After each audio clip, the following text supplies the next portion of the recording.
Are you a comic book fan ready to dive into one man's massive collection of comic books spanning over 60 years of collecting, from golden to silver, bronze to copper, all the way through to the modern age? Well, I'm Tim Aslin, and I'm going to take you through them all, one short box at a time, A to Z, nearly 20,000 comic books, Marvel, DC, and a ton of indie publishers. Strap in, because these are Marty's Comics.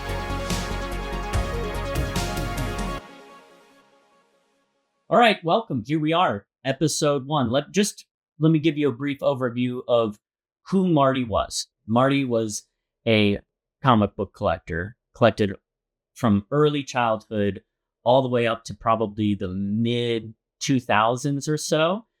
And he is sadly no longer with us. And part of the reason I'm doing this is to sort of preserve the collection and the time and effort and love that he spent collecting all of these comic books. I mean, like I said, it's nearly 20,000 issues all told. So quite a lot. It's like 100 and maybe 76 short boxes, I think is what it ended up being.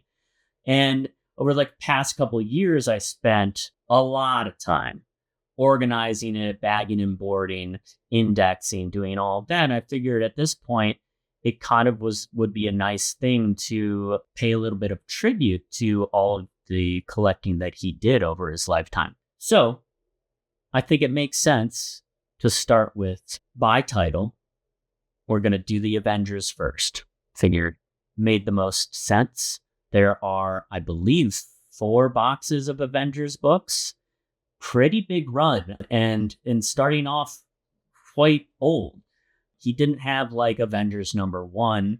But this collection starts off at issue number 23. So let me put that down. Here we go. So here is issue 23 of the Avengers. Really cool cover here. And I'm going to pull up. All right, as you can see, here's just a taste, really, of the early books he had. He started off at issue 23, which was in 1965. Now, he has older books, but they're not in this collection. So we're not going to cover those. Maybe something like at some point, I'll pull those out of like the good storage and we'll go through them. I think some of them I want to get graded because there's some really, really cool books in there. But for now, we're just going to do the basic collection that he has or had that I now have. So as you can see, issue number 23, that was October 12th, 1965. Cover date was December. Let's see what we got here. Obviously written by Stan Lee. We've got Jack Kirby as a penciler on the cover inker, John Romita Sr. I mean, like, it's like the big 3, right, for Marvel right there. You can't get better than that. It's a really cool issue. It's Kang the Conqueror. This isn't the first appearance of Kang, but it's an early one. And beautiful cover. And so it's a key issue, too. This is the first appearance of Ravonna Renslayer. Some of you might remember she was in the Loki series. They changed her character slightly, but, still pretty cool to see her. And this is the first appearance, like I said. Minor, but whatever. That's cool. I mean, that's a pretty sweet one. The very good cover price, whatever the fair market, I guess, is what you would call that, is saying this is a $30 raw book. Maybe. I don't know. I'm going to have to look stuff up. And if we're going to start selling them, then, which I totally want to, if people are interested in this, great, let me know and we'll figure it out. I think ideally I'd like to sell full runs all in one package, but we'll decide what makes the most sense. So anyway, let's move on. That's issue 23 of Avengers. Pretty sweet. Okay, next up, another key, minor key. This is issue 24. We got Hawkeye, we've got Scarlet Witch, Quicksilver, Cap on the cover. Cool cover. I like that. As you can see, too, these books are in pretty good condition. I mean, they're not like 9.8s probably, but they're still solid. Some spine ticks, what you would expect with books that are from the 60s. So no surprises there. We've got, let's see, the cover art, Richard Ayers.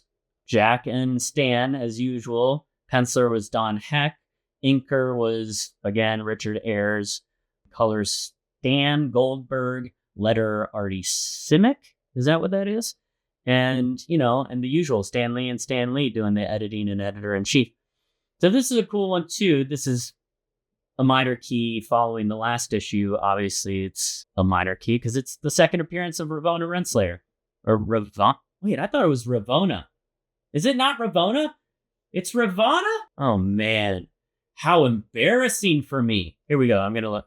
Wait, no, see? It's Ravonna. It's Ravonna. Look right there. Ravonna Renslayer. I'm not crazy. I almost said Ravonna. Anyway, that's a typo on, what am I using here? Comic Connect. Whatever. Second appearance for her. You know, this is a big chunk of the early Kang stuff as well. Obviously, that's how we met Ravonna through Kang and all the exciting adventures that they had, falling in love and then having it not work out, which is, you know, pretty typical in life. Can't fault them for that. All right, let's move on. That's a cool one. Let's see. I'm actually going to show you guys a different page here. This is going to be more of the list, but you get an idea. Like, these are sweet. Check all these books out. Oh, man, amazing covers too. Like, personally, I never really got into Avengers books. I've read a few, but like, I never like went full through, you know, the entire collection. So even though I have this collection now, I didn't read it. Like, it would take me forever to read them, and like, amazes me in general that Marty, he read all of these, like, without question. He was that kind of collector. He wasn't just buying for futures, you know, like, he wasn't trying to make like a bid for a future payoff. Although he did collect a lot. And there are times when it's like we were going through the collection and, you know, you come across like one or two first, second, third issues of a book and then nothing else. And I think he just thought to himself, why not? I'll grab the first few issues, maybe one day. But by and large, the collection is really long runs of all of the big titles for Marvel and DC. There's a bunch of indie publishers. We'll go through that probably last, but that's going to be a while from now. Actually, this would be something interesting to check out. So the first issue he's got is from, what did I say? 1965, end of 1965. Last issue that he has is 96, and that's, man, issue 402 from 96, end of 96. So I can't do math. That, what did I say? 65 to 96? 30 years? 30 years of Avengers comics in these three boxes. Damn, a decade per box or so. So here we go. We're going to go another key issue. These are all minor keys. Unfortunately, or maybe fortunately, I don't know, however you want to think about it. There are not a ton of major keys in this collection. There's 1, 2, 3, 4, 5. I mean, that's it. 5 in the whole collection of Avengers. Whatever. I think some, over the years, they probably got plucked out for various reasons, or he just never got a hold of them, which is a bummer. What are we grabbing here? We're grabbing issue 32. Oh, yeah. Cool. Issue 32. There you go. Pretty good condition, this one. You know, we got foxing and such that you would typically get with a book this old. A lot of these books were not originally, like, they weren't stored in bags and boards. They were just raw out of the bag in these boxes for years and years and years. So, you know, you can't win them all, obviously, but this is a cool issue. Obviously, this is a nice cover again. We've got Stan Lee writing. We've got Don Heck with the cover and art, and then colorist again, Stan Goldberg, letter Artie Simek. I have no idea if I'm saying that right. I hope so. But why is this a key? First appearance, Bill Foster. First team appearance, Sons of the Serpent. I don't know if that's related to the, what was it called? Serpent Society, the Sidewinder. Giancarlo, oh my God, what's his name? Giancarlo Esposito, I think was cast. Well, I know he was cast as Sidewinder. I don't think this is related, but maybe I'm wrong. Because I am not an aficionado. I started collecting when I was pretty young. I stopped for many, many years. I was not like a massive consumer of comic books for a long time. But I got back into it. I don't know, maybe, right? Just say Bach. I just got Bach into it. So I got back into it. I mean, honestly, kind of when the movies started back up, like the first Iron Man. So what would that have been? Like 2000, 8 or something like that. And I always was a reader of Amazing Spider-Man. That was the one that I pretty consistently have gone through. And I didn't collect a lot of them, but I read a lot of them. I know some people will not like this, but oh well. I read a lot of them digital because that's what I could get my hands on. So what are you going to do? You can be mad about it, but live your life. I don't care. Sons of the Serpent. Maybe it's related. I don't know. I'm not an expert. So and I'm not going to look it up. Let's move on. Let's do another key. We got issue 34. All right. Issue 34. The Living Laser. That sounds not great. It's the 60s. Like some of this stuff is super cheesy, and that's okay. Who cares? It's cheesy. No big deal. It's fun. They're comic books. Don't take it too seriously. So we got this whole run is going to be the same sort of roster here. Stan Lee, Don Heck, Stan Goldberg, Artie Simek. I hope I'm saying that right. Why is it a key? The Living Laser, first appearance. Arthur Parks has been dumped and now feels like his life is over. To cope, he dons the identity of the Living Laser. Upon seeing the Wasp, here we go, falls in love and begins the machinations needed to eliminate the romantic competition. Wow. The drama or melodrama, as the case may be. That sounds cool. What else do I want to say about this? Not much. There you go. There you have it. The book itself, I'm going to take a closer look here. We got a couple creases. We got some spine ticks. But like I said, this is the 60s, man. This comic book is 60 years old. Almost. Not quite, but close enough. 60-year-old comic book. Cover looks pretty good, though. Color pops. Look at that. It's not bad. All right, moving on. I'm going to skip over. I mean, you could see this here. We got the second appearance of Living Laser, issue 35. Oh, this is exciting. Issue 38. Damn. Okay, here we go. Check it. Check it out. Hopefully I don't want to take them out of the bag, right? I know it would be nice to see them without the bag, see the cover. I just don't want to do it. It's a pain. And I think you get the impression, you can get a good sense of the quality and condition of the book itself. But that red cover is nice. Color looks good. So why is this a key? It's a minor key. It's the first battle of Hercules and Ares. That's pretty sweet. Hercules, longtime Avenger. West Coast Avenger, I think, at one point, right? So here we go. This is cover art by Gil Kane, which I think is actually pretty cool.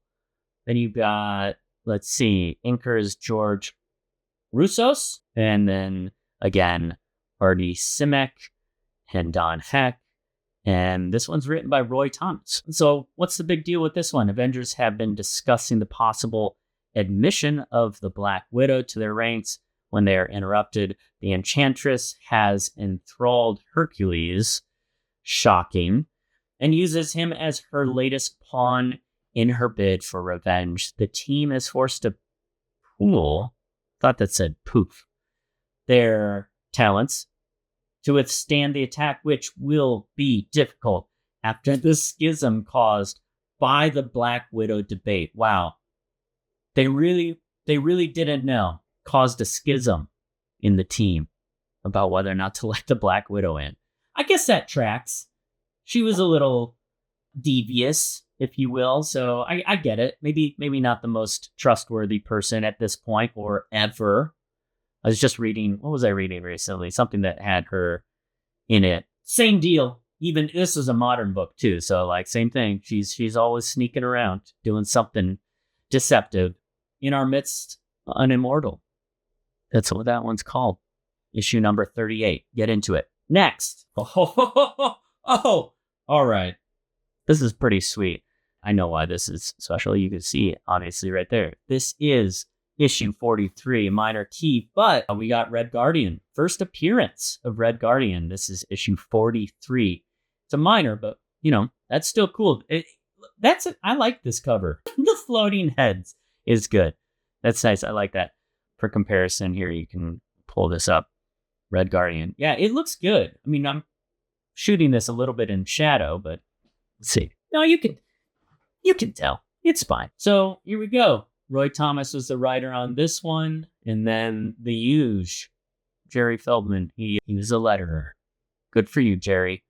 Anyway, this one, let's see what happens in this one. Hawkeye has learned the true nature of the Black Widow's mission, and he's determined to help her. Oh, familiar relationship. And let's see, Hercules joins him, but the pair must face the newly created Red Guardian, who is far more dangerous than either could have predicted. Red Guardian, David Harbour, right there. Well, no, technically it's Alexei Shostakov. Probably saying that wrong. But it's a comic book, man. Like, do you really know how it's pronounced? You're just reading it. Up until now, we never even heard these things out loud. I like that one. Good cover. Pretty good condition. Some foxing, some aging. No creases. Honestly, this is in good shape. I mean, considering. I wonder what this would get if you graded it. Maybe like, oof. I don't know, man. The grading stuff is tough. Maybe like a 5 or something. Or better. I really don't know. It's hard to say. I'll figure it out one of these days, though. I'll learn the grading system in detail. Oh, so then we're moving to issue 44 here. Yeah. Minor key. Origin and death of Red Guardian. Oh, and the origin of Black Widow. That's pretty cool. I think, I'm not going to read off the team who did it. I'll read the writer and the cover inker, Vince Coletta. It's nice. Roy Thomas writing again. He probably wrote this whole storyline. What's going on? Black Widow and Hawkeye have been captured. Damn. What are you going to do? And the other Avengers are called in to help them. They face the Red Guardian. But what's worse, Natasha has passed a lie detector test, convincing her former comrades that she's been on their side the entire time. Have the Avengers merely walked into a trap? No, probably not. That's her whole game, man. She's sneaky. Great issue, though. I mean, great cover art. I can only imagine what the actual story is like inside. I hope it's great. I imagine it is. Actually, really nice for a white cover there. It's a little fading in there, but generally, man, it's good. Well, let's move to the next one.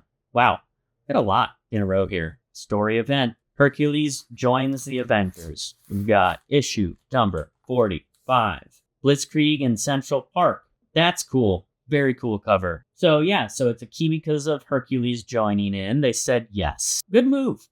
Avengers Day has arrived once more following the events of Avengers Annual number 1, which we do have somewhere, but maybe not in this collection. It's probably in cold storage, whatever you want to call it. But the team assembles in Central Park where they announce Hercules has been declared a member of the team. Little do they realize that the super Adaptoid is in the crowd. Damn. Ready and able to try to destroy Captain America once more. Well, he probably fails. I'm just going to go out on a limb and say that. In fact, Hercules probably helps. I mean, he just joined. He's got to pay his dues, so to speak. Save Cap. But this one's, man, again, looking good. Color. Woo! It's really bright. Like, that is nice. His spine ticks. Tiny crease. All in all, pretty good condition. All right, moving on. 46. This is The Agony and the Anthill. Wonder what that's about. Oh, Janet, the Wasp, has hired a chauffeur, with her newfound wealth and brings him to Avengers HQ against policy. Dude, I gotta say, Janet, big mistake. What are you doing? Just come on. Hank, also very irresponsible person. Maybe that's why they got along together until they didn't. Oh. All right. So anyway, where was I? Nobody realizes that he's actually the human top, now known as the human top. Oh, like an actual top. Cool.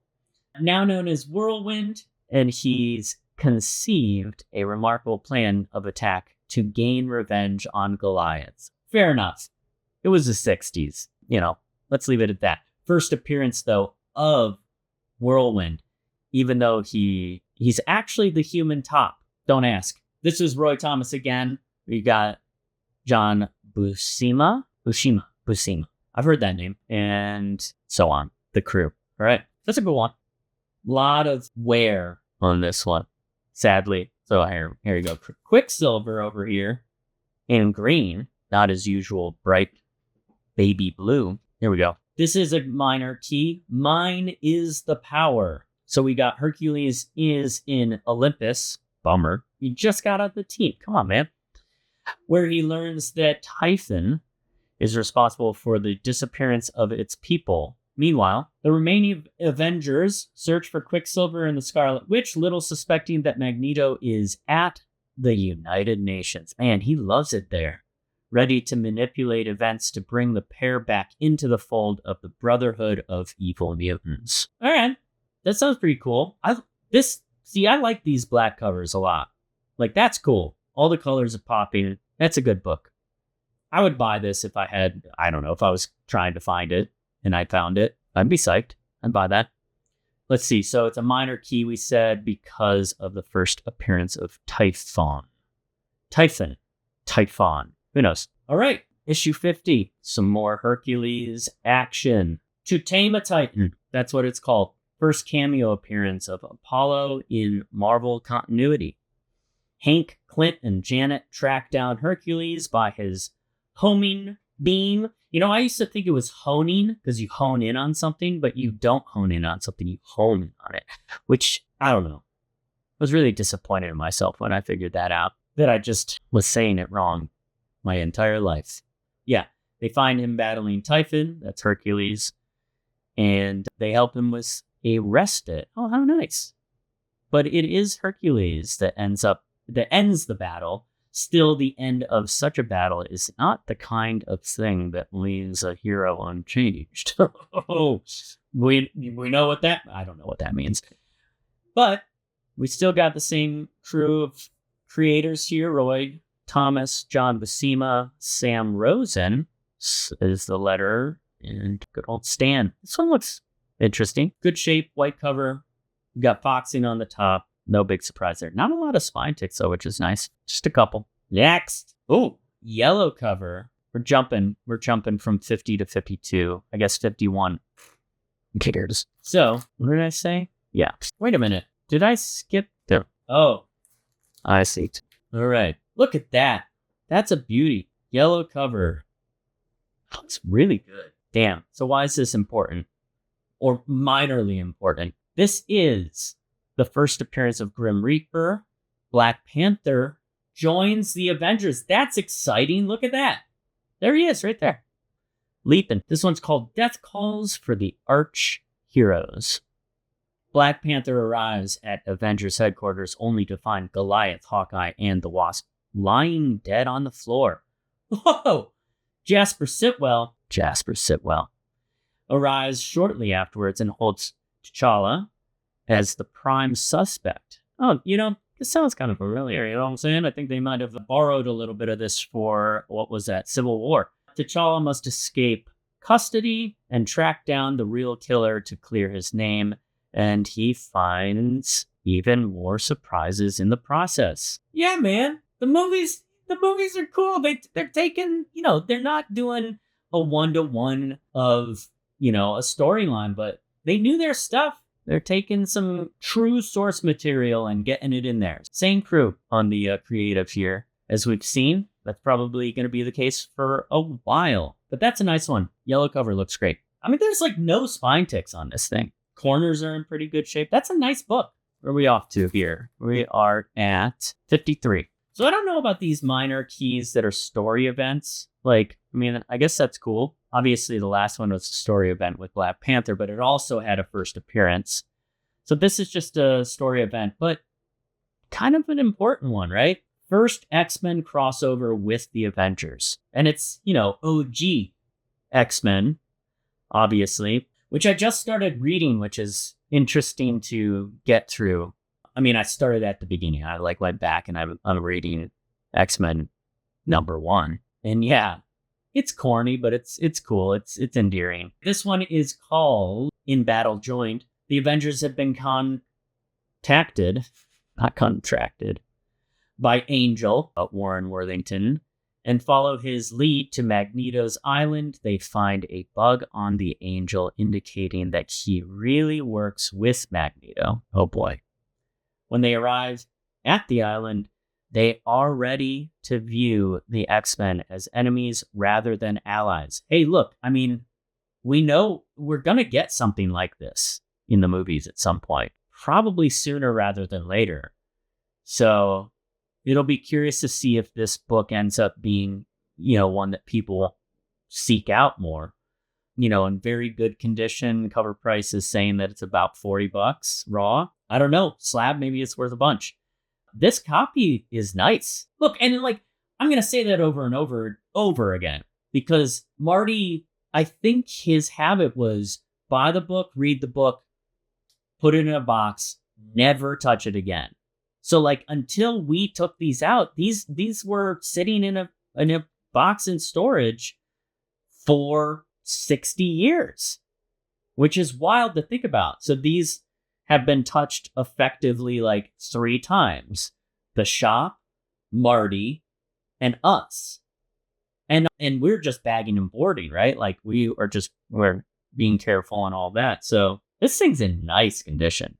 No spine ticks. Really, really clean corners too. This one's got, you could probably press that out, but that's really nice. My camera died, so that's the end of that episode. I'll carry on after I figure out some technical things. All right. See you all then. Bye.